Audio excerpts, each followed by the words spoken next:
अस्सलाम वालेकुम नाजरीन, आज हम बात करेंगे गले में रेशा गिरने या बलगम जमा होने की वजूहात और उसके होम्योपैथिक इलाज के बारे में। गले में रेशा गिरना एक आम मसला है जिसकी वजह से बार बार खंखारने, गला साफ़ करने और बेआरामी की शिकायत रहती है। मैं होम्यो डॉक्टर उज़मा सैफ आज आपको बताऊंगी कि इसकी कौन सी वजूहात हैं।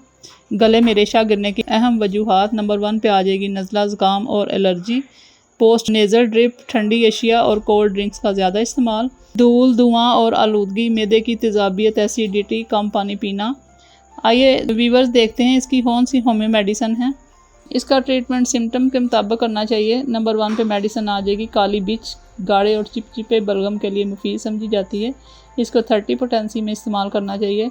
नंबर 2 पे पल्सा टीला 30 पोटेंसी में ले लें। जर्द या सब्ज़ रंग के बलगम और नज़ले की सूरत में इस्तेमाल करें। नंबर 3 पे आ जाएगी हैपर सल्फ 30, गले में हसासियत और ठंडी हवा से बढ़ने वाली शिकायत में मुफीद मानी जाती है। और नंबर 4 पे आ जाएगी मर्क साल 30, गले में बलगम, बदबू और सोजिश की अलामत में इस्तेमाल की जाती है। ये इस्तेमाल करें सिम्टम के मुताबिक, इंशाल्लाह इससे फ़ायदा होगा। आइए नाजरीन इसकी एहतियाती तदाबीर देखते हैं कौन सी हैं।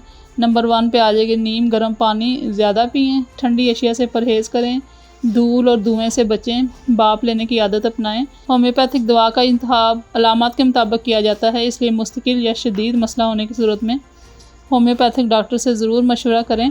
वीडियो अगर पसंद आए तो लाइक, शेयर और चैनल को सब्सक्राइब करना ना भूलें। अल्लाह हाफिज़।